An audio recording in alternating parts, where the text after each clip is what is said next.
get here? Right? How'd I get here? How did I get here, podcast? How did I get here? How did I get here, podcast? How'd I get here? How did I get here? How'd I get here podcast? Bam.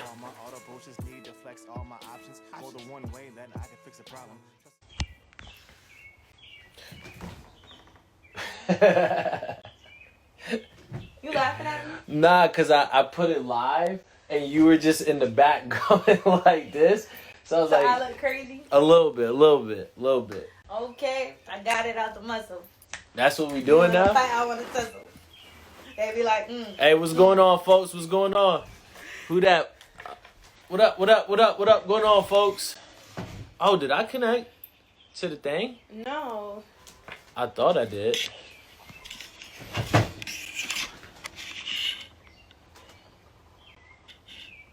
Oh, can we?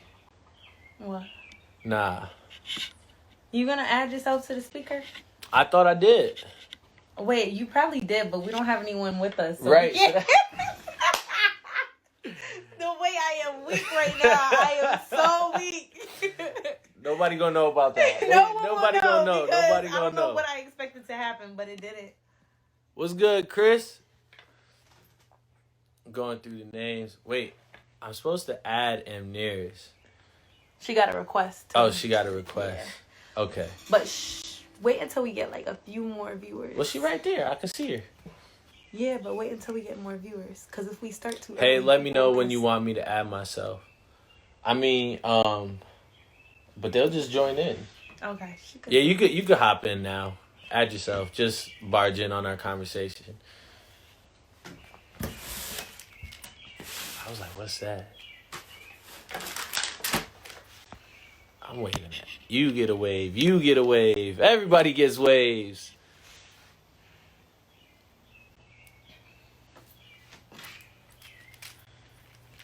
Wait.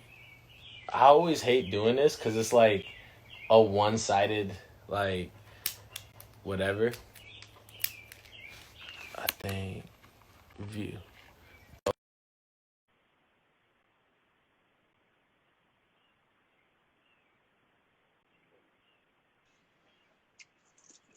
Hello. Hi. What's up? How you got it? How you doing? Good. How are you? You look all glorious outside and stuff. I see you. Glorious? I am far from glorious. Man, you see this? This is a quarantine cut right here. No, but the sun is shining. I hear the birds chirping. That's awesome.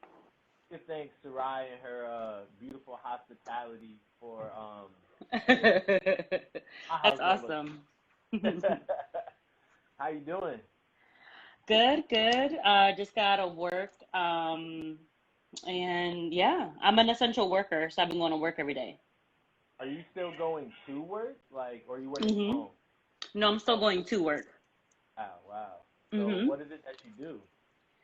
I am the clinical coordinator for DYS, which basically is a fancy word for like someone who coordinates services for the kids who are incarcerated. So I work with incarcerated youth.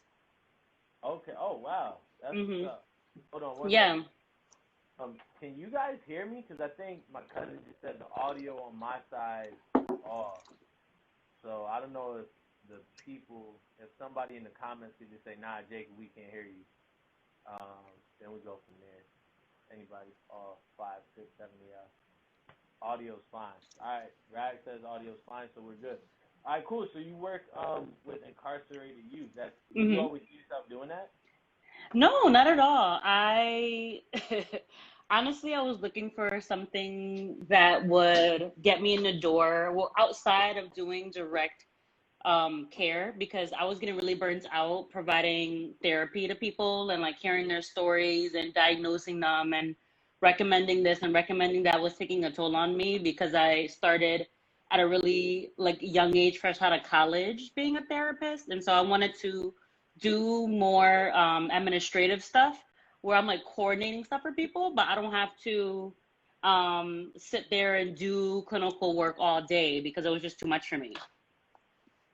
Okay, so I remember I was talking to Sarai. Oh, I don't know if y'all know each other. Sarai and Mm-mm. Hi, Sarai. Sarai. She was asking me, she was like, so what do them Nears do? And I was like, I know she, I'm going to just ask her. So, talk about exactly what a clinician does and, like, you know, the differences in titles and stuff. Sure. So I think a lot of people get hung up, especially now because people are looking for therapists. They confuse like therapist, clinician, counselor, social worker. We all wear the same hats because we all go to school to be the same thing, basically. Once you go to school for social work, you could really do anything. I've worked at schools and correctional facilities now. I worked in a hospital. I've worked in outpatient clinics, and every place has a different title. Clinician, interestingly enough, in Massachusetts, clinicians are anyone who provides direct work. So dermatologists, doctors, nurses, therapists, those are all clinicians. But say you go on like Psychology Today and you click in therapist, therapist is somebody who sits with you one-on-one. When somebody thinks of like social worker, they think like DCF, someone who is like doing on the ground work, you know, helping the homeless, a lot of kind of like that old school kind of social worky kind of stuff. So, but I do all the above, like as a clinician, because especially in the social work field, you can't just cater to one thing it's the whole person you have to take care of. And particularly with these youth, they're incarcerated for, you know, whatever petty crime that they're incarcerated for. And then my job is to make sure that when they go out in the community, that their needs are met, honestly. So that might not mean traditional like one-on-one therapy. That might mean that they have to do like a creative arts program. They might need like a mentor. Perhaps they've been on medication. I have to help set that up for them. But so I'm in charge of making sure that all that stuff is coordinated for like the whole like metro region. So that's kind of what I do. Yeah. Got you. And I want to thank both of y'all because Sarai brought it to my attention that this is mental health awareness month, and I remember I came onto your podcast and I was like, yeah, I want to cover mental health, and you were like, just be careful with that for, you know, obvious reasons. So it just right. Have you come and talk. So what does and you kind of just hit on it that mental health is, you know, a lot of different things. Right. What does it look like? Because I always say be kind to people. You never know what somebody's going through. Right. Well, there's. Oh yeah, from your opinion, what does it look like to you? It really depends on the person. The sort of clinical term is mental health is the description of what somebody is going through. So whether they're having a chemical imbalance, and they have a diagnosis, be it you know, depression or anxiety, schizophrenia or something like that, that follows them, that they're attached to, and that requires medical attention. It requires a psychiatrist. It requires medication. So when someone is underneath the umbrella of mental health, you'll hear, you know, psychologists, psychiatrists, social worker, therapists. So mental health is what basically people are going through and the imbalance is going on.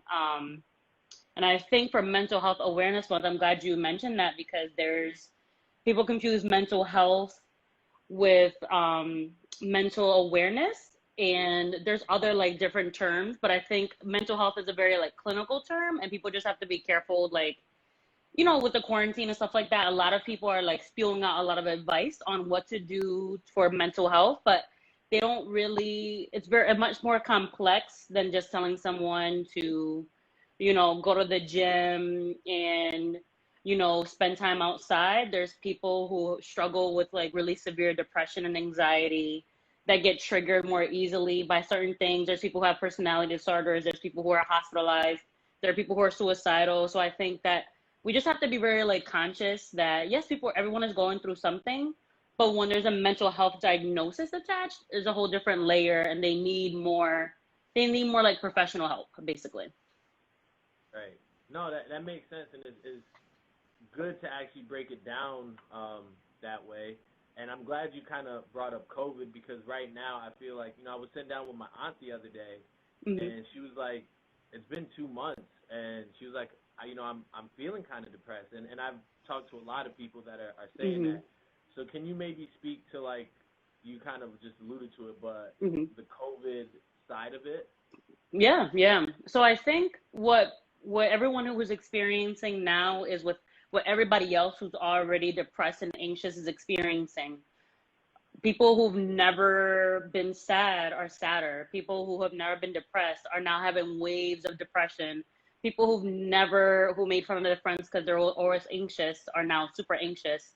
So, we're being stripped of our basic rights to do anything. As someone who has a clinical depression and anxiety, this is something that I knew was going to hit people who I know like don't struggle with this at all. There's so many layers to it because there's people who are working, not working. I have friends who are pregnant who can't, their appointments are so strange. They have to wear masks and there's all these things. And I think with COVID, it's a really amazing example of what happens to people when everything that they thought was normal is stripped away from them and how we can survive. I think that it is wild that we're put in this situation. Sometimes I feel like we're in the twilight zone because we're really being shown, like, how are we gonna survive? Like, how this is like what all the movies and all that stuff that we watch like on TV have always talked about, like people who are going crazy during like a zombie apocalypse and people fighting and getting angry. It hasn't gotten to that yet, but I think COVID is showing us that the things that we did before to take care of ourselves are not enough. They're just not. You have to be more intuitive with who you are. You have to prioritize. You have to be grateful. Like, I think that the things that we were worried about before don't matter as much because with COVID-19 is taking all the material stuff away and it's leaving you with the bare minimum. There's increased amounts of divorce. There's people in abusive relationships staying at home with their partners. There's people staying at home with their kids and they realize, like, I don't want to homeschool my children. There's couples who are struggling because they realize maybe this is not the person I should be with. So I feel like COVID is really showing us, like, this is really kind of like showing us like a mirror of what is it that we really need in our lives. And I keep telling this to my friends. I'm like, I feel like honestly, we're going to come out of COVID so much better because there's so much that we've been battling and we're just going to be so much stronger and better after this. Maybe not the economy and things are just going to still be weird. And there's plenty of people who are like unemployed and stuff. But I think mentally everyone is going to be stronger because we've had to get creative on how to like deal with stuff. And it's tough. It is really tough. And it's hard to give advice when you're also struggling. And I think that this is also one of those situations where it's everyone's problem. I think that there's been times in the world where something will happen in another country or somebody gets killed or something like that. And you'll see like some people will say stuff and other people won't. And I feel like COVID is the one thing that unites us and makes all of us feel like we're in the same boat. And there's no like, oh, that's not my problem. That's happening in China. Because if you remember, people were saying that at first about COVID. Right.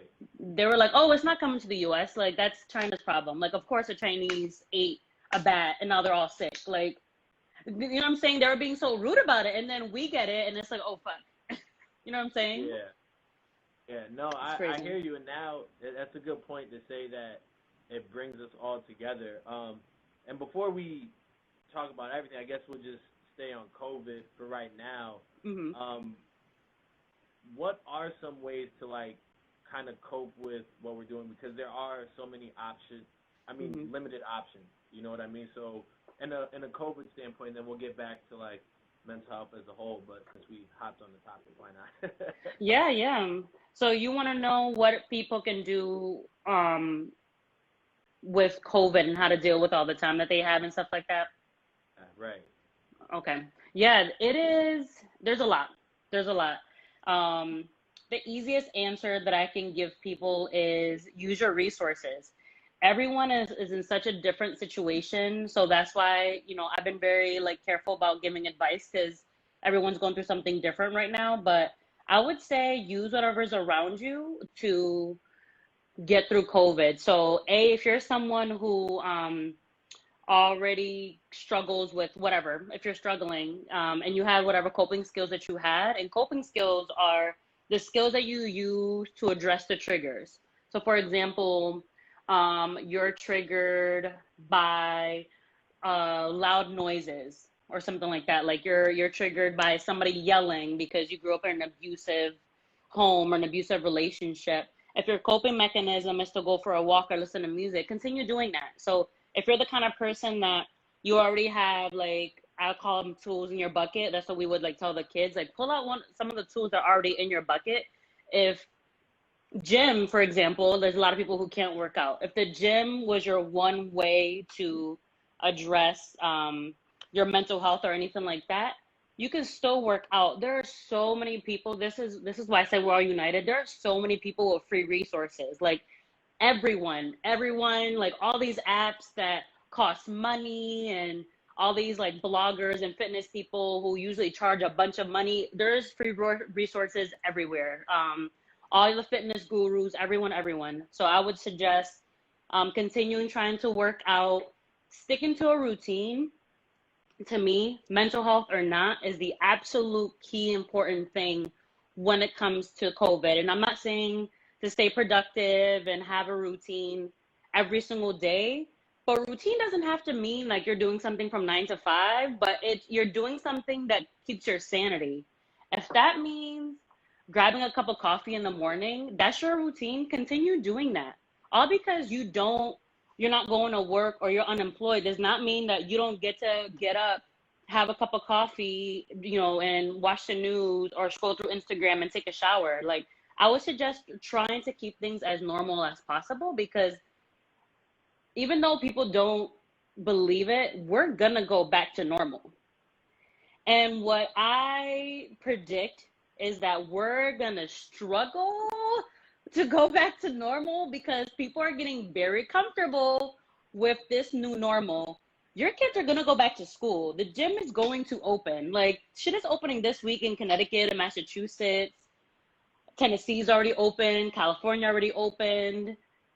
And yes, things are going to be different because we still have the social distance and wear a mask. But if you keep that routine, then you won't fall off. If I'm trying to think, if cooking is something that is really important to you, continue to cook. I would just say that you have to just continue doing what you were doing before and stick to your routine, because that's going to help you throughout your days.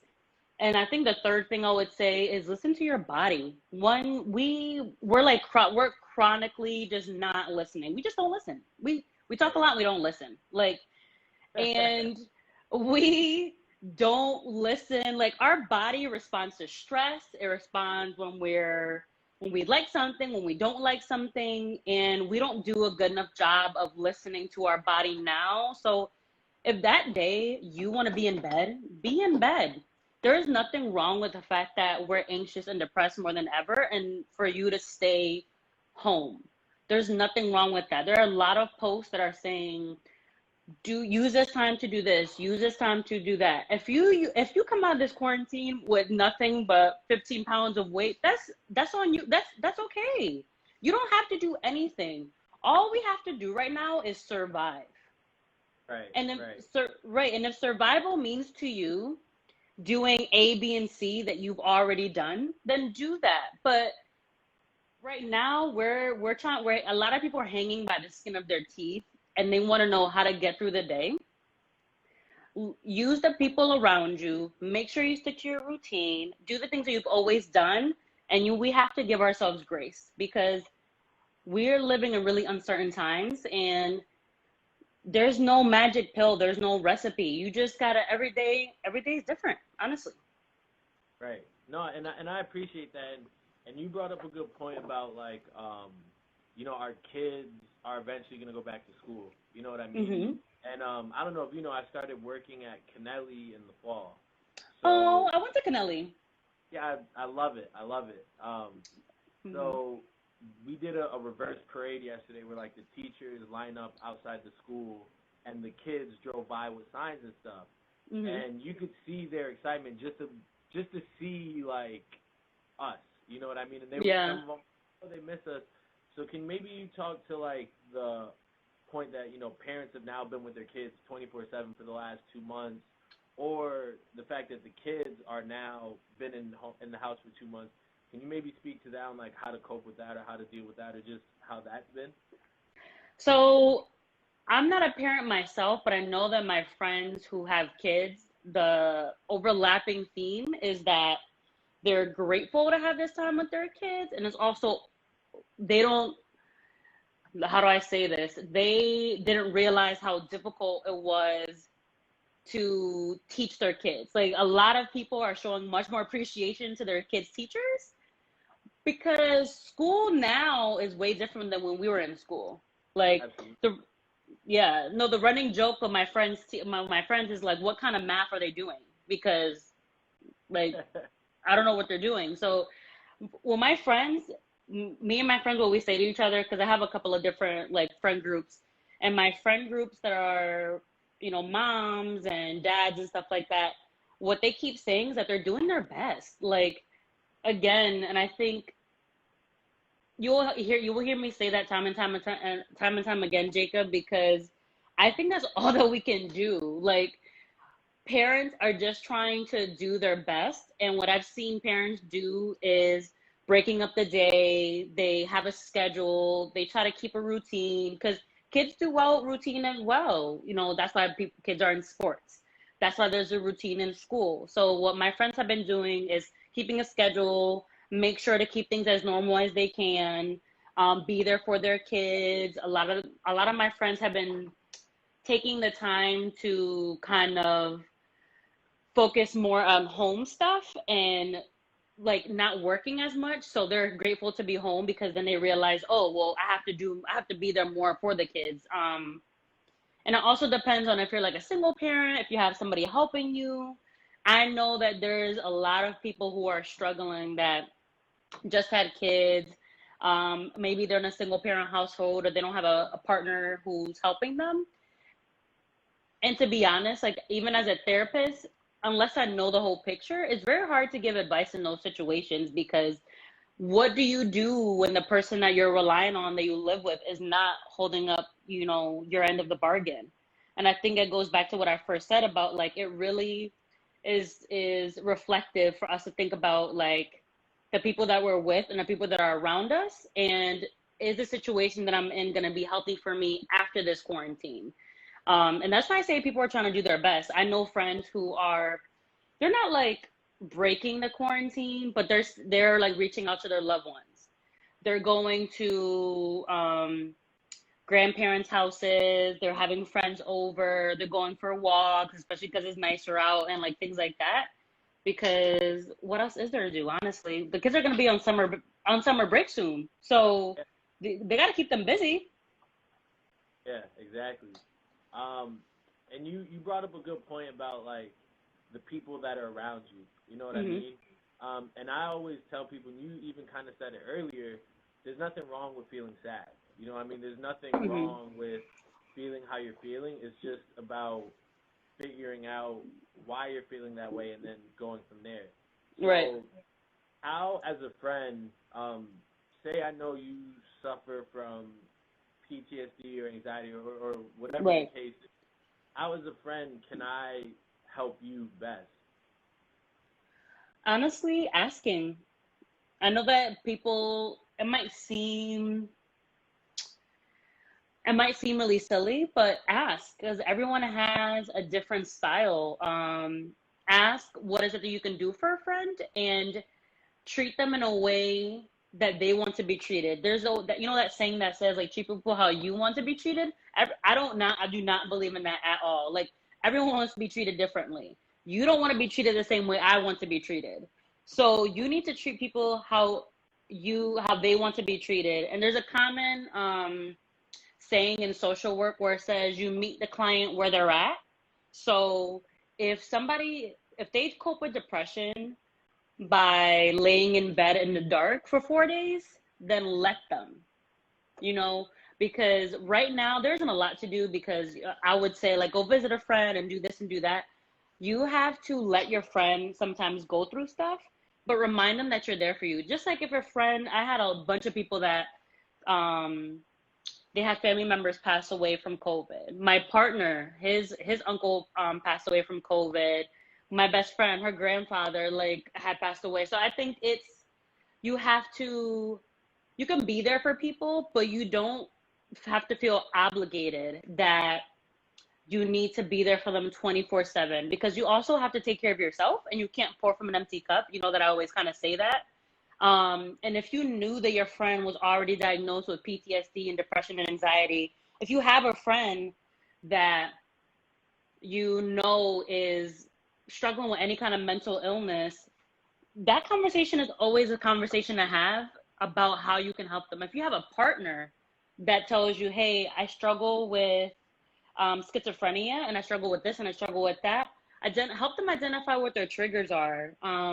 Help them kind of talk about how they're feeling so that when they are going through a crisis, you can better assist them.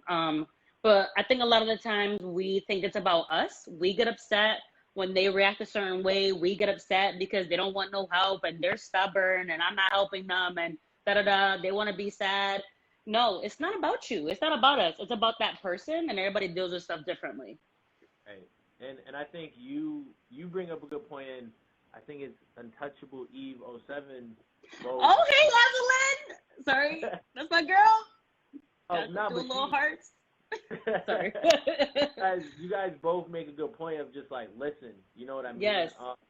I've learned a lot through like relationships that I've had with people like in general, not just like girlfriends or whatever. That listening, being heard is one of the best things. You know what I mean? And sometimes that people are venting to you not for advice, they just want to be heard, or they just need. Oh, there you go. Sorry, that was weird. So good. They just want to be heard. You know what I mean? And sometimes they don't need advice. They just want to let it out. So you guys both make good points with, to say. Yes, you know, yes. Now, say I was struggling with schizophrenia or some sort of thing. How can I go about, and not just schizophrenia, but how can I go about asking for help? I guess it all really starts by talking to someone. So I guess it depends on what your aim is. If you wanted to ask for help because you're in a crisis, there's plenty of resources, and I can share them with you, Jacob, so you can put them like in your like show notes and stuff like that. There's plenty of hotlines for people who are thinking about hurting themselves, who are suicidal. There's hotlines for people in abusive relationships. There's hotlines for teens who just want to vent about like their parents and homework. There's literally a hotline for everyone. There's Talkspace, which is a resource for you to text a therapist. It costs money, obviously. It's basically like I was gonna say telehealth, but everybody might not know what telehealth is. Telehealth is what therapists are using now to talk to their patients. So it's basically like this. And that's how they do their sessions. It's just called telehealth. But Talkspace has been around for like ever. Like Michael Phelps is now like a sponsor for it. And it's a way for millennials kind of to talk to a therapist without ever going to like an office, because now everyone's on their phone. But if you are someone that was in crisis at the moment, there's resources in your area, depending on what town you live in. If you have a person, hopefully everyone has a person, if you know what I mean, that person, like your person that you talk to that will be like, where, you know, I'll help you hide the body, like that person. Like everybody needs a person. So if you have that person that you can talk to, reach out to them. If you don't know how to start the conversation, honestly, the internet is a great resource. If you don't know how to like talk to a friend about like, hey, I am feeling this way and that way, you can always research it. I know there's a lot of people that I know who are therapists and social workers. I guarantee that everyone on this live knows someone who's a therapist or social worker or who's in school for psychology and stuff like that. Ask them. like, hey, I would like some help, or I'm not feeling good, or something like that. And also use your trusted resources. If you have a primary care physician, if you have a teacher, if you're in school and you have a school counselors, really, I mean, that's the advice that they give to kids, like talk to a trusted adult. I would tell an adult that, honestly, like talk to your primary care physician and let them know, like, I'm don't even realize it, but symptoms of like depression and anxiety and a mental health diagnosis usually starts with like trouble sleeping, trouble eating. They're usually physical symptoms first. Okay. Um, yeah, and then it goes into like mood swings. I've heard of people having a lot of headaches that have like personality disorders. They call them somatic symptoms, so symptoms that appear in your body, but you think that you're like sick or whatever. Um, so yeah, when it comes to that, if you're having any symptoms that you think are like strange, that it would be good to talk to also like a mental health provider. Another red flag would be if you have someone in your family who's diagnosed with a mental illness. So if your mom, dad, grandparents, someone in your lineage struggles with depression and anxiety, that heightens the chance of you having it like in your genes, kind of. Um, Another red flag is someone who has died by suicide. That usually heightens the chance that somebody else in the family would die by suicide. That's what the research says. There's a bunch of reasons why, but I don't want to like get into that right now. But so there's a lot. There's a lot. Right, right. And I noticed you said like a lot of the people that you said to maybe go talk to are certified professionals. Mhm. Um, so obviously like if I go to Ryan and be like, hey, I need to talk, I'm feeling X, Y, Z, he Mhm. can be an ear to listen.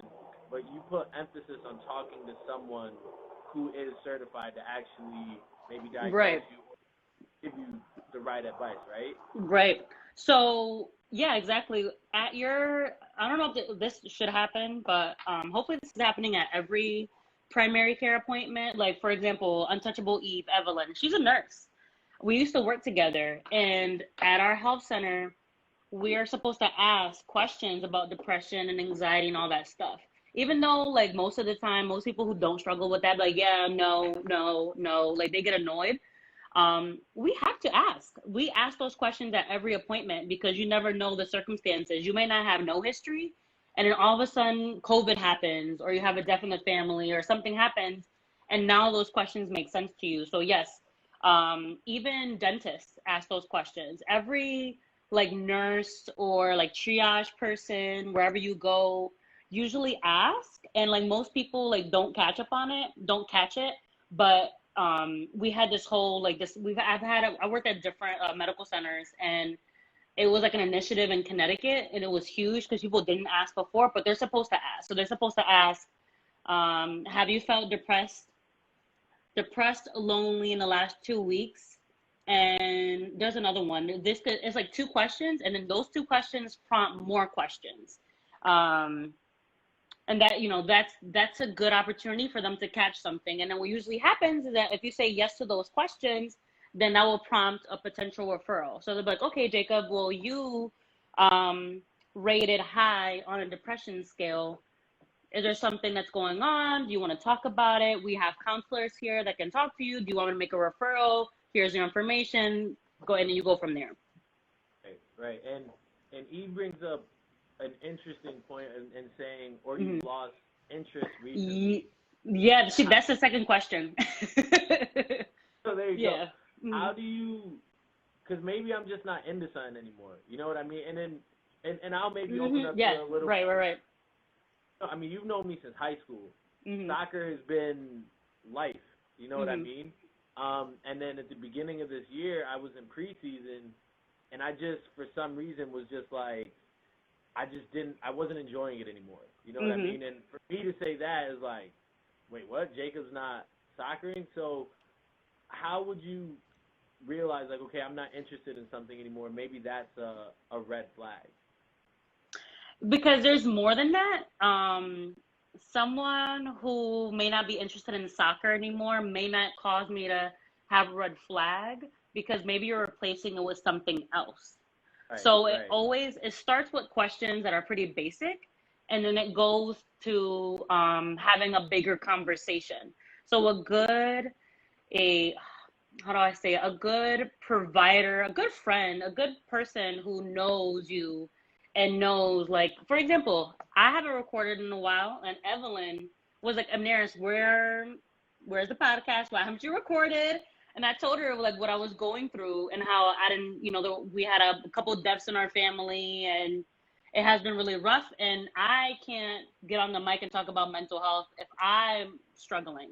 And I right. told her that. She asks. No one else asks, but that's a good person will ask you about your passion projects. And then if they see a problem, they will try to figure it out. And so if your primary care physician is like, oh, Jacob, I'll be playing soccer this year, and you're like, oh, I'm not really interested. Any logical, the common sense would be like, okay, well, why? Like, what's going on? And I think it's necessarily not a red flag, but you know you better than anybody else, and you know if you need to talk to someone.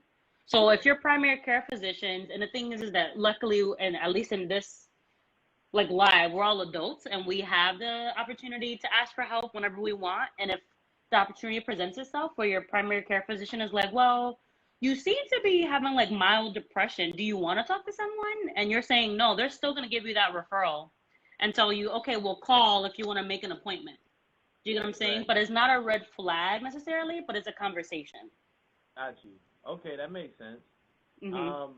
Now, I was having an interesting conversation with some friends the other day, and we were just talking about the healing process. Mm-hmm. And everybody heals differently. You know Absolutely. what I mean? And part of the conversation was like, it was kind of like a relationship type talk. And we were like, yo, but y'all got out of a relationship 3 years ago. How are you still stuck on that? You know what I mean? Mm-hmm. So can you speak to what a healing process might look like, or what, just speak on the healing process, I guess. On the healing process, the healing process is something that each person has to kind of go through on their own, and it takes a lifetime. Like one thing that I always, not always, but one thing that I've talked about in the past, and I think in like previous podcast episodes, is that we're still healing from generational trauma. And generational trauma, I mean, if anyone's interested, I did a whole episode on it, but generational trauma. Podcast. Go ahead, plug your podcast. Oh yeah, Nettie's Corner. It's been a while, but I'll be back soon. No, but the healing process is something that we go through our whole life, and it's never ending.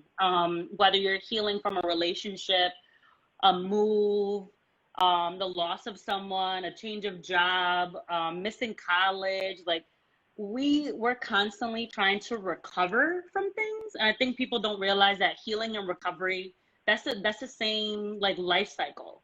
Like the life cycle goes, when you're born, you go through all this shit and then you die. And we're constantly trying to recover from life's blunders. And the more that we go through, the better we get at managing those things. So the healing process doesn't hurt as bad.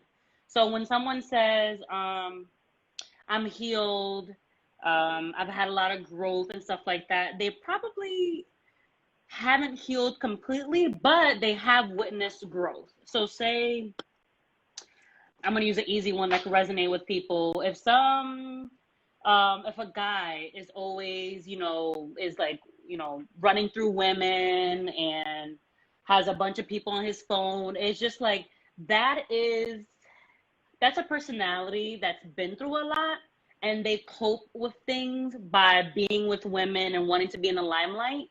And so if a lot of men will say that they grew from being that personality because now they're able to settle down, now they're able to be monogamous, now they're able to stay in a relationship, they're healing from that past person. So what happens is that we're like kind of like shedding layers, and we're healing from that. So you may be healing, Jacob, from your past relationships and stuff like that, and you've grown from it because you're a better man from the mistakes that you made and stuff like that. It may still hurt you, if you see something or see someone, those are triggers. The thing is still there and it's still going to trigger you, but your growth is the fact that it doesn't bother you as much. It's like when somebody, sees like their ex and stuff like that, they're still hurting. They haven't healed from that. But they see their ex and they're like, oh my God, you look great. I'm so happy for them. That's growth.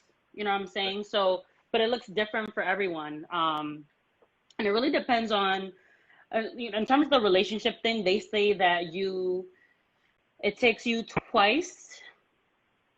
half the time. I forget if it's twice as much or half the time that you were with someone to get over them. I know personally it would take me a long time to get over someone because I had to let them go. You know what I'm saying? Like there's stuff, if you're holding on to stuff and there's stuff that's still bothering you, it's because you're still holding on to it. The person's not doing anything. They're not being manipulative. They're not pestering you. There's a lot of, we allow people to like have a lot more control of us than we need to, honestly. I agree. So the things that are bothering us and the things that are on our back, we need to let that go. TMI and personal story. Can I share it? Please do. Okay. So it's been like a month. Found out about like 3 deaths of people close to me. There was a lot going on at work. It was just like crazy. And I had told my friend, I was just like, she's going to school to be a naturopathic doctor. And I was like, Taylor, I haven't pooped in like 4 days. And she was like, oh my God, like what's going on? And so I tell her all my symptoms and da-da-da. And then finally I go. And then she was like, that was your body holding on to all the stress. And I'm like, bitch, what? I thought it was just because I had too much cheese. You know what I'm saying? Like, it's just, she literally broke it down to me. She's like, no, like your body was holding on to all the stress of you going to the funeral and having to deal with this and having to be there for everybody. And then finally, when you let yourself feel your actual feelings, it manifested in you shitting your brains out because you held it in for 4 days. Right. And I was like, wow. But that is an example of what happens. Like it's almost like the boiling pot kind of like not scenario, but metaphor about like you have like a top on a pot and then the temperature keeps going up and up and up and nobody's noticing and then like the top explodes. That's a person. Right. And if we ignore our feelings for 2, 3, 4 weeks, days, months, you're going to explode because in order for us to heal, we have to address how we're feeling first. It's almost like the Alcoholics Anonymous. Like the first thing that you have to do is admit you have a problem. And that's how you're going to get through it, honestly. Right. And it's interesting you say that because, hey, I started reading another book, by the way. Look at you reading! That's 2 this year. I see you. Well, I didn't finish the first one, so. Oh my God. But no, this one I'm gonna finish. It's called Secret. Secret is good. Mm-hmm. Yeah, it's on the law, so you know what it is. And it talks about basically finding out. One of the chapters is like finding out what you're feeling and why you're feeling. So kind of like what you were just saying, figuring out what's going on. And you said something about, you talked about letting go. You know what I mean? So I agree with you, but that's easier said than done. So what are some things we can do to let go?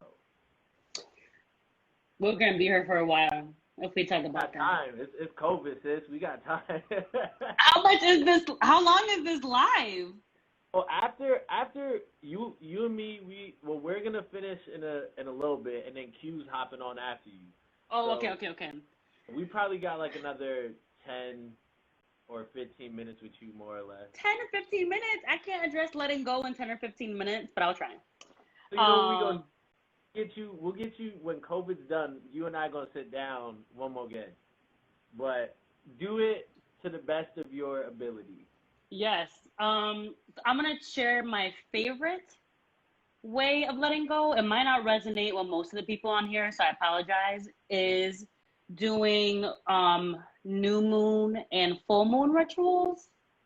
Now I'm going into a little bit of brujeria, so that's why I said it might not resonate with all of you.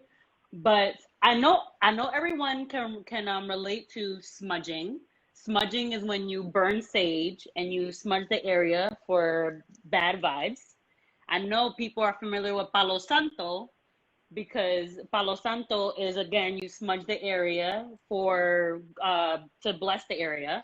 So the I don't know how to get into this without getting into it. Okay, so the moon has cycles.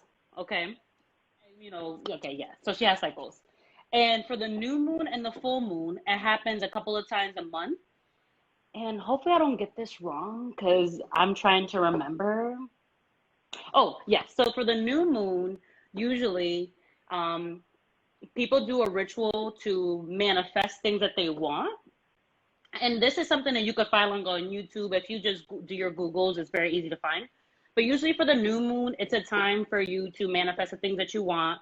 People will have a journal, they'll manifest for like this full moon in Taurus, I want blah, blah, blah, blah. Manifesting and affirmations is a whole totally different conversation, but they work. Like literally writing down what you want and writing down what you want to let go on a piece of paper is magic. Okay, think about it. Magic is a spell. So writing down something on a piece of paper and whatever you do with that piece of paper is a spell. So you have to be careful about the things that you like manifest and that you write down because they may come true, right? So for the new moon, I honestly will write down what is it that I want for the new moon. Then when the full moon happens, which everybody gets all crazy, like it's a full moon, everybody's acting all wild. The full moon, usually you will write down the things that you want to let go of, back to what you asked, which is how to let go, and you will burn it. That's why I said it might not resonate with everybody because that might seem a little crazy, but it works if you believe in it. If that's your vibe, that's my favorite way of letting go. And I've used this in therapy sessions as well. I have told people, who are, because a lot of people, everyone seems to have somebody that they cannot let go. Everyone. Every single client has like a person that's like on their back. Like it's just like something like that person bothers the shit out of them. And I always tell them like, this person that is bothering you that you cannot let go of, write down a letter, not write down, but write a letter to them and never send it and then burn it. They say that it works and it helps them, but that's always the advice that I've given to a lot of my like clients who've said that they want to say something to someone, they have all these like burning feelings. I always say like, if you want to write something, you want to like kind of talk to someone, but you don't know how it works, with someone who's passed away too. If you want to like talk to someone, writing a letter to them actually works. And if letting them go, that means that you're burning it or doing some other thing like that. The reason why I use the moon cycles is because it makes sense for me, because I follow the moon cycles. I believe in astrology and like the whole Mercury in retrograde, all that stuff. I believe in all that stuff. So it's whatever it is that you believe in. Some use prayer. You know what I'm saying? Some use other forms of letting go people. Like they will throw away their stuff. They'll burn their clothes. Like people use a lot of different stuff, and it's whatever makes sense to you. You burn their clothes? No, not their clothes, but like I had an ex, and like everything she got me, we did a burning party. Who's we? You and her? Oh no, like me and my roommates. Oh, I was like, that's weird. Yeah, I never heard of that before. We're doing a bonfire, and we needed shit to keep the fire, so I was like, all right, time to let go. Did you feel like you let her go? Yeah. I mean, I still like bothered with her a little bit after that, but it was easing that I didn't see that blanket every time I walked into my room. So you started the healing process then, right, by burning. Right. That ties back into the question. Yep. So I think, I mean, we've been chopping it up, like 45 minutes now. Normally something we do here. Well, first off, I'm going to say if anybody watching wants to ask and there's any questions, feel free to type them in, say hi to her or whatever. Oh my God, I see some friends. Hey, Sissy. everybody checking in too from everybody's Instagram. I know I see a lot of people. I see Lewis. Hey, Lewis. Sorry. If anyone has questions, go ahead and ask them. But normally what we do is give our guests their 15 seconds of fame. You could obviously take more than 15 seconds. So if you want to get anything off your chest, it don't even have to be what we're talking about. But are we doing a roast? Your roast. What's your roast? I thought you said roast. No, I thought you said we're doing a roast. I was like, oh, no, like your 15 seconds of fame. Like you could talk, say whatever you want to say, shout people out, plug your podcast, whatever. This your time to talk your talk, and then we go. I think I did all that. I said hi to everyone, and I already talked about the podcast. Oh, okay. Well, I'm good. I talked a lot, so that's why we could easily talk for hours. Right. Everyone else in this, most of you guys know me. I'm Amneris. Really nutty on Instagram. I've had a lot of different personalities on Instagram. I think this current personality I'm keeping. I had a podcast called Basic Latina that I changed to Really Nutty. I've been struggling to create content because I believe in being very intentional about whatever I put out there. I haven't even posted since like March, and I just don't feel, it's not that I'm not even motivated, but there's so much information. And I don't have anything to add. Like literally I'll be like same. Like I have been just using this time to share the resources that are around me. People who follow me know that I became basically like a top chef. I'm like posting everything that I'm cooking now. I think everybody is. And I think I'm just using this time to kind of figure out what is next for the podcast. Just moved to Massachusetts, living with my partner, and just like trying to figure it out. And I want to give you a special thank you because you actually helped me out with this podcast. Oh yeah, of course, Jacob. Duh. Helping friends. Like I reached out to you and you were like, and we chopped it up. You helped me get the mic and all that stuff. Like you helped me kickstart this. So like none of this would be possible without you. So I appreciate it. Yeah. Hey, always love. Somebody said they're gonna try the burning letters thing. You should. How it goes. You should. Yes. I wish people had questions because I love answering people's questions. I've always wanted to work for an advice column. Never worked out for me.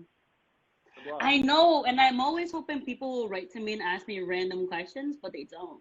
But I'll write questions. I'll create emails just to write you different questions, so it seems like different people. There you go. Somebody put the little hands fist. Who's DJ Fresh? Do you know who that is? Oh, Fresh, yeah. He had an episode, I want to say March or February. He's one of the DJs out here in Connecticut. Best DJ out here. Yeah. Oh, look at my boyfriend joining in from the other room. I see you, boo. What's up, Nair's boyfriend? How you doing, bro? He's probably not. He's probably watching something now. He's off. But this is cool. This was nice, Jacob. This is my first live, and I didn't know how it was gonna go. Neither did I. I was nervous, but I think it went well. We're actually gonna try to go live more often. Honestly, this is really good because it's interactive, and I mean, if you don't go live during the quarantine, honestly, then you're not doing it. So, because everyone's going live. Not fired. Oh, are you gonna save this on your IGTV? Yeah, I'm gonna save it on IGTV, and I'm gonna also put it on YouTube. So great. Share the links with me so I could also put it on my stuff. Because people are joining now, but they missed the conversation. There's a question. Does burning a letter work for loved ones you're still in contact with but hold a grudge against? Oh, say that one more time. Does burning a letter work for loved ones you're still in contact with but hold a grudge against? Totally. Yes. That's a great. Yes. One of my clients, when I had my private practice in CT, she wrote a letter to her mom. And honestly, whatever you do, you have to believe in it. Like, it doesn't matter what advice you take from anyone. If you do not believe, it will not work. So I suggest writing a letter to that person and burning it, or you can also read it out loud to yourself or to someone that you trust So it feels like you're putting it out there and you got what you had to say off your chest. But definitely burning it at the end is best. Thanks for that. Sorry. I was looking to see who it was. And I think that's important because like kind of tying back to the book Secret. First thing it says is if you don't believe it, it's not gonna happen, and it's about like manifestation and stuff. So I actually appreciate that you said that. Got any questions before we let it go? Or are you just chilling today? All right, word. I appreciate you. I'll hit you up after this. Yes. We'll talk, man. It's always good seeing you. Always good talking to you. Proud of everything. Of course. No, thank you. I haven't done anything creative, so this made me draw on my eyebrows and put on makeup, so I was excited. Hey, you look great, all right? Thank you. No doubt. We'll and now you have Q, right? Yeah, Q's hopping on now. Okay, tell him I said hi. I haven't talked to him in so long. I thought he was going to be on at the same time, so. He was, well, because can you do that on Instagram? No, it would have to be like Zoom. I don't think you could have multiple people. Yeah, well, see, I did a Zoom call, but then with the lag, and we have 4 people in 4 different places, so it kind of just like. It got weird. I think this is like the best way to do it. But okay. I'm learning. Hey, trial and error. That's what this year has been about. Exactly. I hear you. Preach. And if you have any more mental health questions, just throw them my way and I can answer them or whatever the case may be. Or if anyone wants to direct message me, just don't be appropriate because you'll get blocked. And send me those resources as well. Oh, yeah, definitely will. All that in the comments and all that good stuff. So I appreciate you and stay back. Yes. You too. Bye. All right. So that was our first guest for today.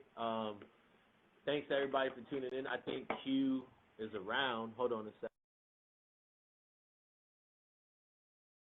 Yeah, Q should be in here, hopping in. We got one more guest coming in on the live.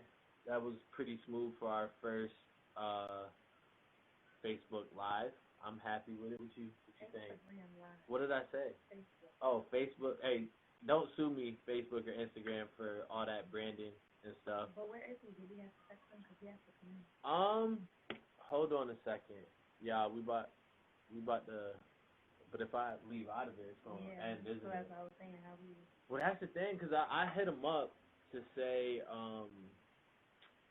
that he was coming on at 8. So he should be here. He was in the thing earlier. Well, y'all don't go anywhere because we have another guest up next. And this topic is really, really important to me. So speak on it. It seems like people are much more concerned about mental health awareness now and are trying to be more educated, are trying to be more aware and more sensitive to the climate that we're living in now and how it affects our mental health. So I figured, this would be a good episode for us to all be enlightened together and something that we've all dealt with, because I feel like everyone's been affected by mental illness in some way or another, whether it be with ourselves or a family member or a friend. And it'd just be great to learn coping skills and how to approach it and even what to do in a moment of crisis. So I'm hoping that this becomes a good resource for you and everyone watching. Oh, this shit about to end. We have 2 minutes left remaining in this live. So I think we're going to come off and then reconvene when we're able to add our next guest. So stay tuned. And if anybody has anything to say in the comments to us before we head out and come back, feel free to do that now. Damn, I didn't know this thing was only an hour. You learn something new every day. I knew that. That's why when you was like, oh, we going till 9, I was like, okay. Oh, you should have said something. I thought you was going to do 30 minutes for guests. Oh, my bad. I like to talk. All right, we're going to be back, y'all.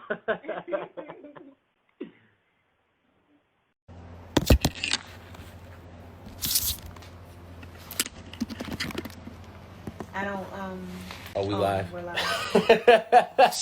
Hello? What's up? I'm going to come over in a second. You're leaving? No, I didn't leave yet. We're wrapping up in a few. Alright. Who that, sis?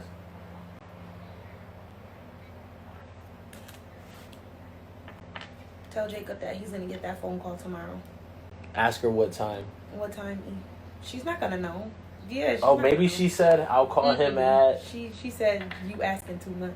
That's what she said. Wow. She doesn't know that.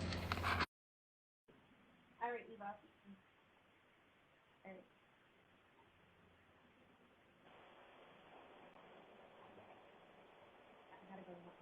My man. What's good, big dog? How you? Good, bro. How are you? I'm hanging in. Work is right, man. It's no complaint. You in man, I know you ain't got fish in your background right now. Yeah, you're a player right now. We're talking mental health right now. This is the stuff that gets me through my day. I need this. Word. Well, first of all, before we dive into that, tell the people who you are. Who's Q? Oh, geez, I wasn't expecting that question. I'm Q. I'm Jacob's former high school classmate, a couple years older though. Right now I work at Twitter. I do emerging curation. I do events. I do editorial, and I do live. I do curation, so I work for like Twitter Moments, but I also do like live video. I work with like HBO on like content partnerships, and I also work on the editorial side. So like Periscope, we just bought Periscope, so that's the added component to the editorial side. You just said all that real humbly, like extremely humbly. Yeah, it is though. I mean, it's not as crazy. It's a job at the end of the day. You know what I'm saying? And it's like I definitely looked at it as like a bigger thing before I started this job, and now that I'm in it, I'm just like, man, this is, you know, it's a 9 to 5, it's a 10 to 6. You know what I mean? It's a cool 10 to 6, and especially in like these current times, it's kind of chopped the ego down a little bit to where it's like, yeah, it was this big job that I could go to different places and travel the world. Right. But now, you know, now that I'm inside and I'm stuck inside, it's like you really get to the bare bones of it. It's just a regular job. Before we continue, someone's saying that your audio is bad, so I just don't want them to miss anything that you're saying. Yeah, right. Lauren said your audio is a little muffled. Okay, one sec. Can you hear me now? Is this better? No? You good on our end. We didn't have any issues, but we just want to make sure the viewers. Yeah. Right. Oh yeah, she said you're good. She said good now. Good. But yeah, I mean, you kind of just started off hot because I was talking about the fish in the background, and the first thing you said was that's you talking about mental health. That's what helps you get through your day. So right. Maybe talk about the fish or how you get through your day and things like that. Yeah. My day it varies so much just from what we do from like a task to task basis. Like I gave you my full title, I guess, and it does really feel like that on the day to day where we bounce from editorial over to doing live video to jumping to emails and talking to content, partnerships, and it's so jack of all trades, I guess. So I say that to say that it could get very stressful and very overwhelming. So when I need like my time off or I need that break, which they've definitely been better at advising for us to take more breaks, do more self-care things. Usually I just have like this live stream of just an aquarium in the background, or I'll do some meditation. I'll do like light an incense. So just walk around a little bit. It's just the basic things, but I definitely feel like me being someone that enjoys animals, loves the water and aquatic and all those like just small things. I could just look at that and I feel like we're really soothing. I feel really relaxed and ready just to go tackle whatever I need to for the rest of the day. Right. And I think you kind of hit a good point. You're basically saying that you are doing what helps bring peace to you, which is which is important. You know what I mean? Are you a Pisces? No, I'm a Sag.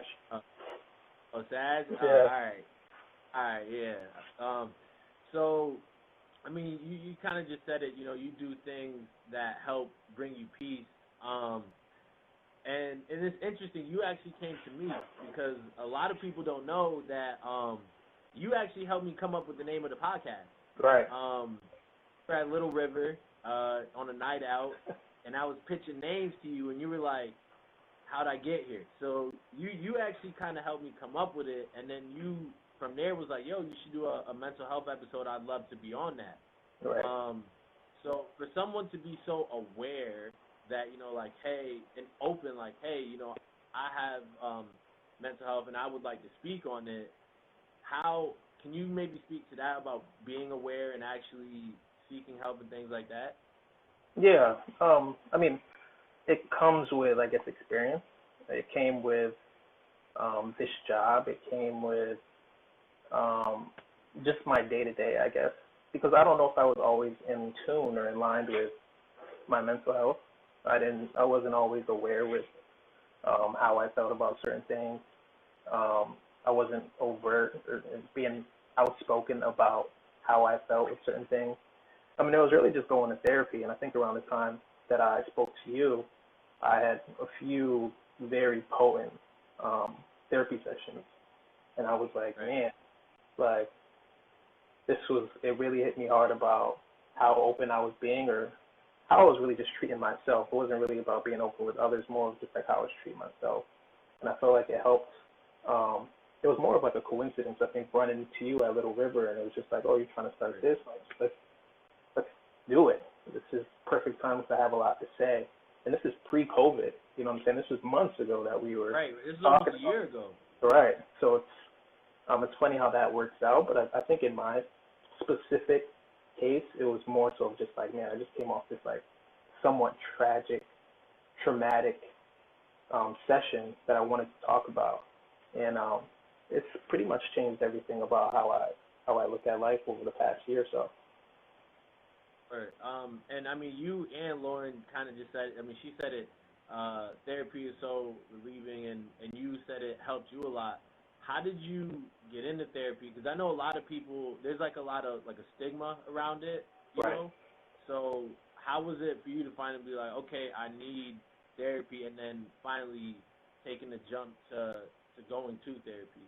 Well, I think, the first one was a breakup, but the second one was my grandmother passing, and not really knowing how to deal with it.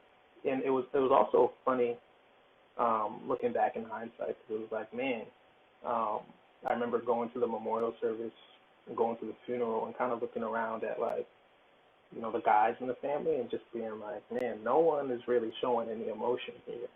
You know what I mean? And those are things that I feel like were kind of regular in our upbringing. And I think amongst all men in general, in their specific families, or at least most of them, they feel like it's not cool to like show emotion, or not the right thing to show emotion. And here I am as a 29-year-old, or at the time I was a 27-year-old, looking around being like, man, like my dad is not even crying at his mom dying. Or same thing with like my uncle. It's just like everyone's so stoic, and it's like, man, here I am choking up. I'm looking over at my cousin, he's, bawling his eyes out, and it just feels like it should have been more to me.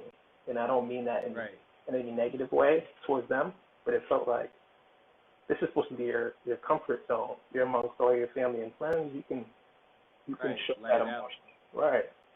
And I remember telling my therapist that, and she was like, she made me go through all these exercises of like writing things down, how you feel throughout your day. Do you feel like crying right now? Do you feel like screaming right now? And then just do it. And then she had me do this exercise with like my grandfather and kind of get him to talk about certain things, whether it's like his wife obviously just dying. So there was a few months where we had to wait on that. But the same thing with like my dad, kind of just being like, do you want to talk about this right now? Doing exercises with them to kind of be more vocal about these things. And it's been, it's up and down progress. It's not going to be something that changes immediately, but I do feel like it was necessary, because that was the one moment where, when they say like the world kind of slows down a little bit, that's what that felt like to me, where I was like, man, I'm noticing just the lack of emotion here. And like I just felt like I didn't want to be like that anymore. You know what I mean? Going forward, I just can't be that person. So it was really just a change of the guard going forward, generationally, I guess. Would you say that as a man, your mental health journey has been harder? You can't speak. In what sense? As a man. I don't know if it's been harder. I don't know if it's been harder. I do feel like it's been different, just given the societal norms, I'd say. But I don't know if it's been harder. I guess I just look at it from my perspective of growing up and being like around people who were so like stoic and so unwilling to kind of show any emotion other than anger or other than being mad or sad. There was really not a lot of, crying coming up where I came from. There wasn't a lot of being vulnerable. So as you get older and you get around friends who have grown up in the same situation, it doesn't really feel like it's a bad thing, right? You just feel like, oh, that's how things are. You grow up and it's like, oh, everyone else is kind of grew up with dads or uncles or whoever who kind of handle things the same way. So it was like, why this doesn't feel like it's a harder path for me until you get into like your adult age and you get around people who are more in tune with their feelings and can kind of speak on these things. And it's like, man, why am I having a hard time just telling this person how I feel, even though it may be negative? Like, why can't I just let that go? And it's because of, at least me personally, just how I was brought up. And it's hard to like break that chain. You know what I mean? It's not easy to break that, and which is why I felt like therapy was necessary. And again, there's different methods for how people can break that chain, but I felt like that was the easiest and most straightforward path for me. Right. What are some of those other methods? Oof. Well, I mean, there's, I don't know any, like, I'm not an expert myself, but I know, like, I'm around other people that have gone to therapy. And you don't have to go to therapy to break the chain, but I mean, and you have someone else that has gone to therapy, or you're with an outspoken friend who is really empathetic and knows how to just, like, listen. There's counseling, there's different sessions, there's speaking to people on social media. Like, I know I'm not trying to give a promotional spiel here, but like even on like Twitter, there's definitely a group on Twitter that's like, if you follow the right accounts, if you search for the right hashtags, if you look for those people who are really putting those messages out there, you'll find very like-minded people that you could share those conversations with about your own experiences, other experiences, how they relate. And I think all that's helpful. I don't know if it's, you can determine if it's on the same level of therapy or not, but I do feel like they all contribute in some type of way, especially during this time. Like, I haven't seen my therapist in 5 months, 3 months, but it's just like there's other ways that I've been able to reach out and kind of get that same type of success, I guess. Right. How did you find a therapist? What advice would you give someone who's looking for a therapist? Well, it's therapy's hard because it's not. There's a lot of people that can't afford it. Like, there's no way for them to get it. I found mine personally just going on like ZocDoc, which is a very like uncool way. It wasn't very personal. It's not like someone referred me and was like, oh, you sound like you would like this. There was I went through about 4 or 5 therapists, and it was just like, before I found the one that I felt comfortable with, a Hispanic woman in her 40s, 50s, who I felt like I could relate a little bit more with, just a person of color. But I mean, there's other people that I honestly can't afford it, and I don't know what that path would be. I know one of my roommates was actually looking, and he's currently unemployed because of the COVID stuff. And I know that he's looking at, like, there's definitely online sessions right now. There's online therapists that are doing it for free. And I think that would be a great resource for people right now who are struggling with this pandemic in general for just exploring that. Because if people are willing to go out of their way, put the payment to the side just to like listen to like what you're going through, I feel like that's you can't beat that because you're not going to get that in a regular setting, in a non-pandemic setting. Right. Word. And I mean, you kind of bring it up like COVID. So answer this question how you please, but like, how are you doing with everything that's going on and everything in terms of like mental health and everything, and with COVID and stuff? So, okay. So for me, I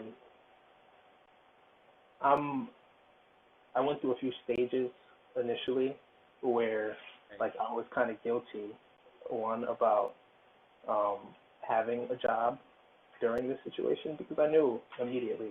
Like I found out about the coronavirus while I was actually on vacation with Oni and Jeff, with Jacob Pali. Oh, right.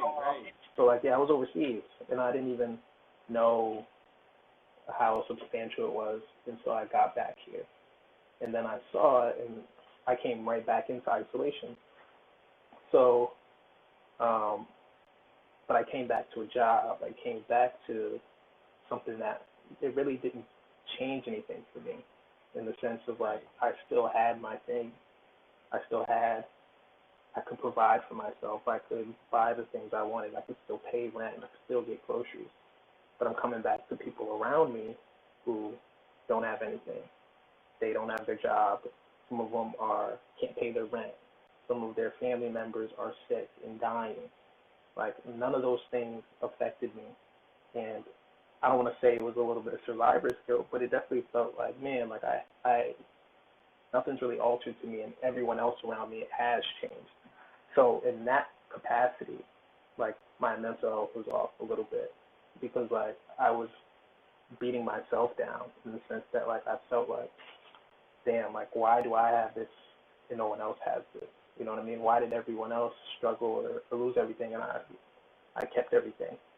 Over time, I feel like I've gotten better and kind of seen the positive aspects of things where it's more so like people aren't mad at me or anybody that still has a job. If anything, that should be provide a little bit of hope that when this is over, because it will end, like this will end at some point. It should provide a little bit of hope that there still are jobs out there. There still are opportunities out there when this ends. But outside of the lens of working, I do feel like nothing has really truly wavered mental health-wise for me, because it just doesn't feel like everything's changed. But for me, as selfishly as it sounds, like I don't feel like much has changed within the scope of how I do things, and that weighs on you a little bit, but. Right, I feel you. And can you speak, and this isn't just like in terms of COVID, it could be either COVID or, just like normal everyday life, about coping. I think that like a lot of people, and I mean, you guys correct me if I'm wrong, they think like, oh, if I suffer from depression, something's wrong with me. Or if I have anxiety, something's wrong with me. So they try to hide from it. So how do you maybe cope with the fact that, yeah, I have mental health issues and that's okay? You know what I mean? Right. Well, not necessarily. That's the thing. Right. Okay. Thank you. Yeah, that's better coping said. with your mental That's illness better is said. different from Yes, that's better addressing said. stigma that you may feel That's better said. from society. No, that's great. I mean, that's exactly what it is. It is a stigma. I feel like a lot of people don't even want to bring up the fact that they have mental illness because of that. Like I can't remember who I was having a conversation with, but like to me, like most people, I don't feel like a lot of people are scared to be vulnerable or scared to admit that they have a mental illness. I think a lot of them are scared of people knowing that they're vulnerable and having a mental illness. Does that make sense? The reputation of having a mental illness is worse than being vulnerable with someone. I can be open with you, like man to man, man to woman right now about having a mental illness.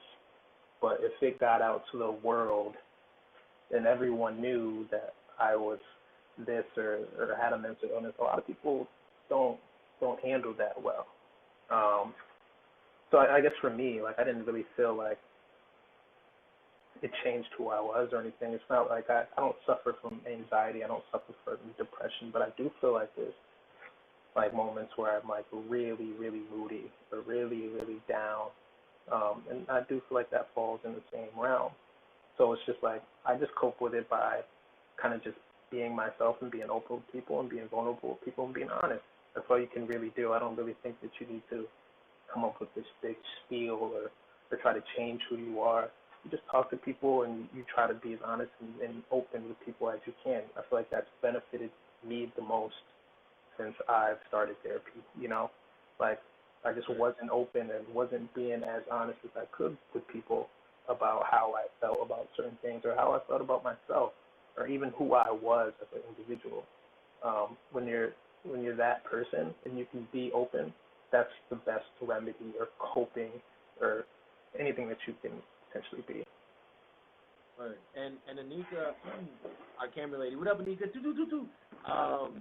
She she just said, I don't like saying I have mental health issues.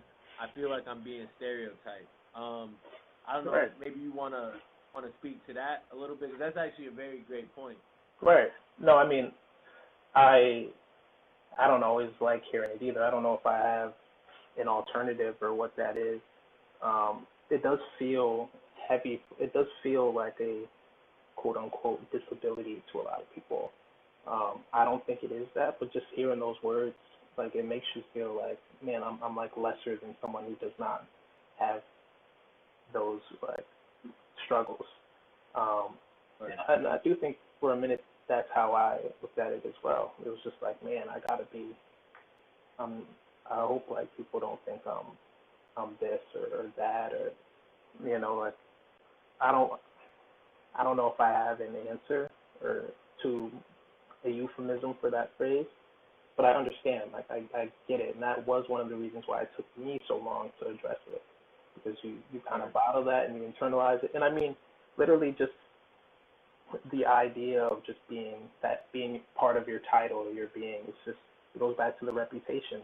People are gonna immediately attribute that to you, and it's like, do you want people to attribute that title to you, or are you just gonna like, all right, I'll deal with it, I'll internalize it? And that's what I did for the first 27 years, and then I was willing to address it. Right. I think the term mental health issues or even mental illness, it's only really problematic when you internalize it and make it your whole identity. Otherwise, whatever shame they have, you shouldn't internalize, in my opinion. So, for example, if somebody is like, if I'm telling someone I have mental health issues, the only reason why I would have an issue saying that is because I'm worried about what they think. Right. Once you get to the point you're not worried about what they think, people could say you're mentally ill. People could say you have mental health issues. Right. But that doesn't bother you because you know your struggle and you know your actual identity is not completely attached to the fact that you struggle with mental health. That's absolutely right. Especially like with the stigma, between the stigma and your mental illness actually lying to you, because your mental illness will tell you you're weak and you're a burden and that people might be looking at you crazy. Once you get past that shame that you put on yourself, you'll be in a better place. Right. So. And I could tell a story kind of like to what both of you guys are saying, and Lauren just said, I'm dropping an autobiographical album on Friday about my mental health, and I'm excited and scared at the same time, and I'm learning that that's okay. One thing about me was that when I first got back from overseas, because a lot of you guys know I was overseas for 3 years, when I first got back, I was worried about people being like, oh, I thought you were still in England. Oh, how's soccer? How's this? How's that? And it was to the point where, like, I wouldn't even want to go to the bar because I was worried that people put the label, like, Jacob is soccer and that's it. You know what I mean? But then once I finally got comfortable with the idea that it's like, all right, I'm me and I accept that, then it didn't matter what people were thinking. You know, and that's a process. You know, I didn't just have that mindset in a week and the next week I was out at the bars. And it definitely does get overwhelming. Like Lauren just said, it takes practice and it takes building your confidence, but it's a process. You know what I mean? Course. And I've been in, yeah, for sure. And you have to be, one of the things that I'm working on this year is patience. Patience with myself, patience with the podcast, patience with a lot of things. And when you're trying to build yourself up, to build that confidence, I think kind of what all three of us are alluding to right now is confidence. It's a process. You're going to have days where you're feeling like the sun, and then you're going to have days that you're feeling like dirt, but you got to enjoy, really capitalize on those good days and make those more often, you know? Absolutely. And I think our biggest enemy, so the same way we expect people to not stereotype against us and to be kind to us, we have to be kind to ourselves. Word. Right. So what are you thinking about yourself? What are the thoughts you telling yourself about your mental illness or your mental health struggle? And once you retrain your mind and say, hey, I'm going to be kind to me. I know I struggle with PTSD, bipolar disorder, schizophrenia, whatever your story is, anxiety, depression, but I'm still a good person. Mm-hmm. And once you start to highlight the good inside of you and ignore the fact that, yeah, you do deal with something else that is a flaw, and find the beauty in it, you won't struggle with people putting that label on you. Word.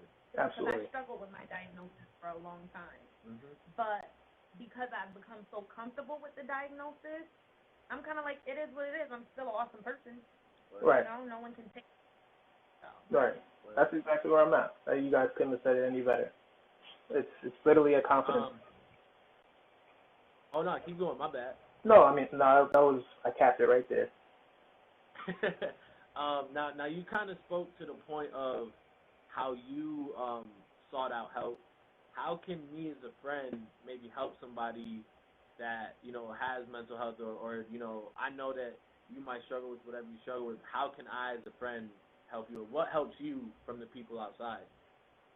Just listening. I mean, I wish I had a bigger answer, but I think a lot of people have this urge to kind of, I don't want to say divulge, but they just want to offer an answer to you immediately.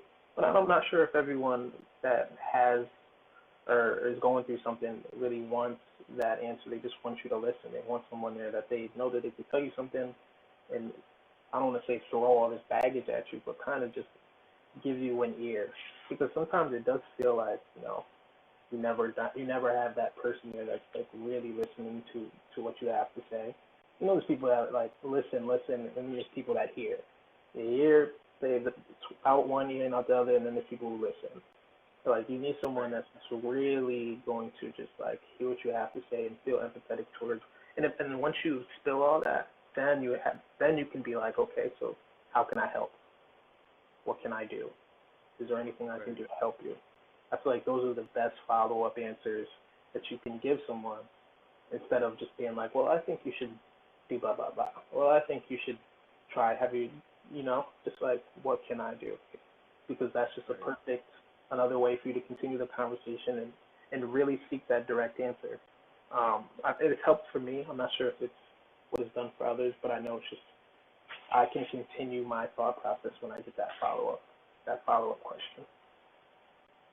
There's so much power in just being present for your friends that I think a lot of people don't realize that just your presence alone means so much. So saying I'm here or being there physically is so much to someone who is in crisis.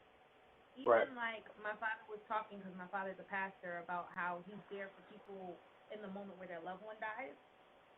Just being there is enough. You don't have to say, don't cry, don't be emotional. You don't need to do all that. Just be there. Your presence has so much power. Absolutely. Now, what does healing is different for everybody. And it's funny, like Anika's watching. Me, her, and Drew had a conversation. I think it was like a week or two ago, just about the healing process. So, what does healing look like, or feel like for you? Because basically, the conversation premised around like, oh, this person got out of their relationship 4 years ago, and they still harping on it. You know what I mean? And we were like going back and forth on it. It's like, yeah, but just because I might get over something in 1 year, 2 weeks, 2 months, doesn't mean that it might not take you longer.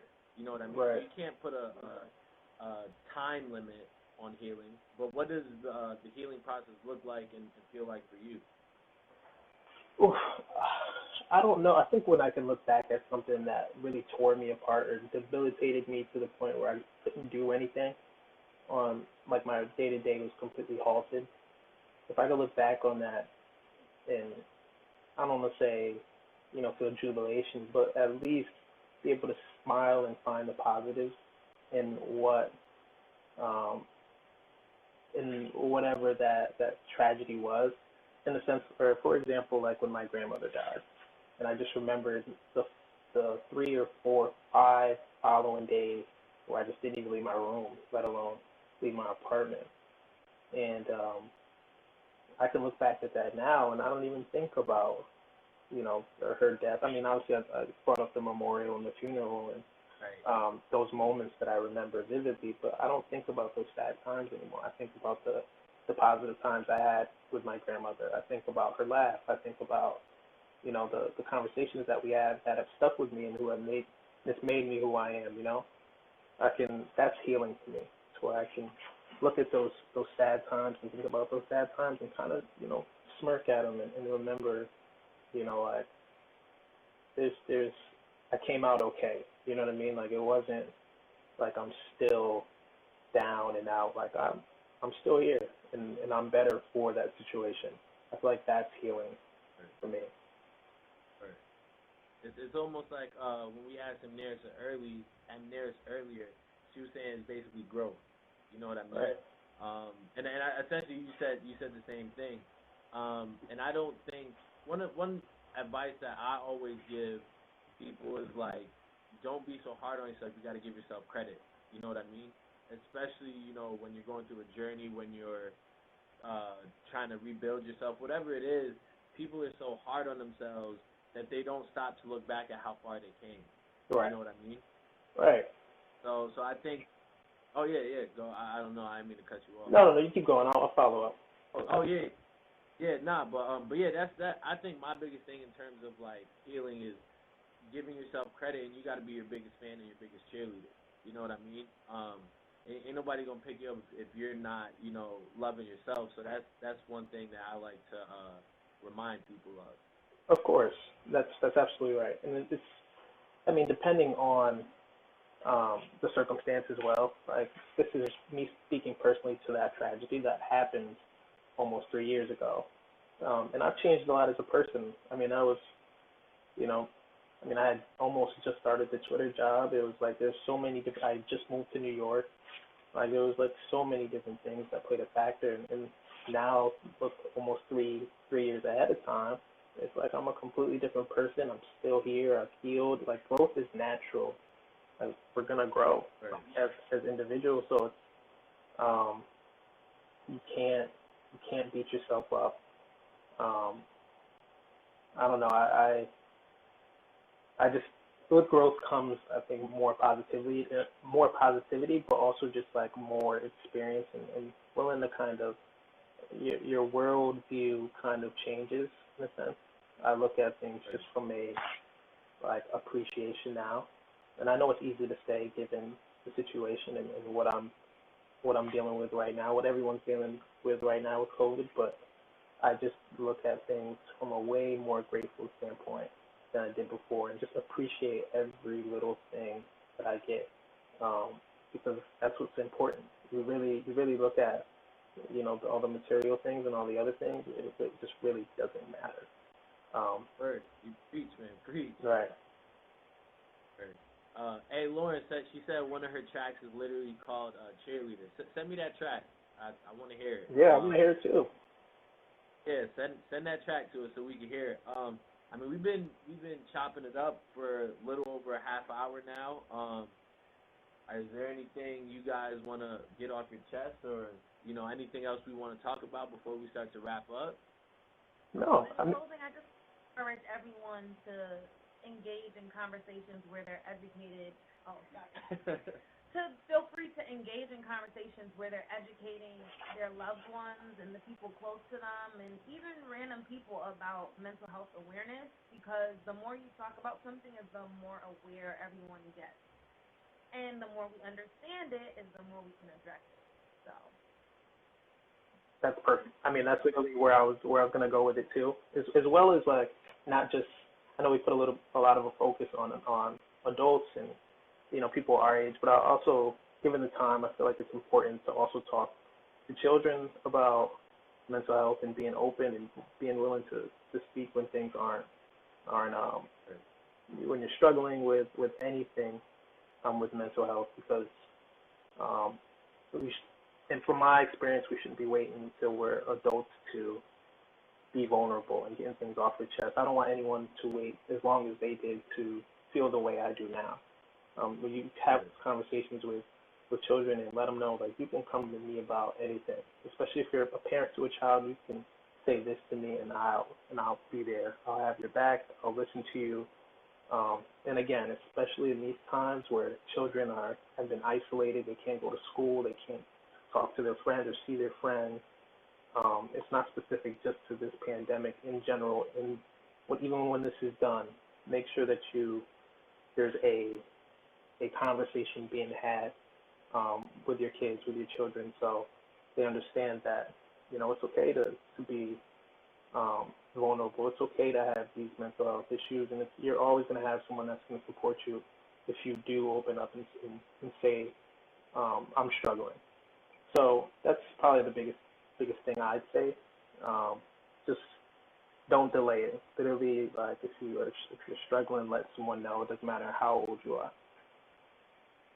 Word. Nah, you guys bring up two great points to end on, and I'm gonna just cap it off by saying patience. Practice patience with yourself, the people around you, and everything takes time. Life is a beautiful thing, so just enjoy every moment of it, the good, bad, the ugly. Shout out to Lauren. I don't know you, but thank you for checking in. Hi, Lauren. But yeah, I appreciate this, Q. How long you in CT for?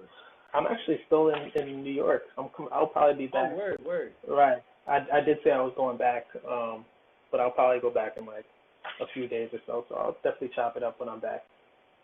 Yeah, bro. Yeah, just hit me. We'll definitely link up. It's For always sure. a pleasure. I appreciate you checking in. Jeff obviously just got here as we are ending. Sorry, Jeff. Jacob, I never, I didn't get your name, Jacob. I'm right. Rye? I'll type it in the comments section. Oh, yeah. I didn't introduce myself or ask earlier. I'm sorry. I didn't either. My bad, bro. But yeah, I appreciate you checking in, and we'll see each other soon, bro. I appreciate you. No, thank you for having me on. It was a wonderful chat. Yes, sir. And you're always welcome, bro. We'll definitely have a sit down when you're in CT and things kind of clear up a little bit. Right. I would love to do it again. Whenever you guys want to have a conversation about anything, I'd love to chat. Sir, bro. Be easy. Stay safe, man. Y'all too. Thank you again. Have a good night. Sir. Yes, sir.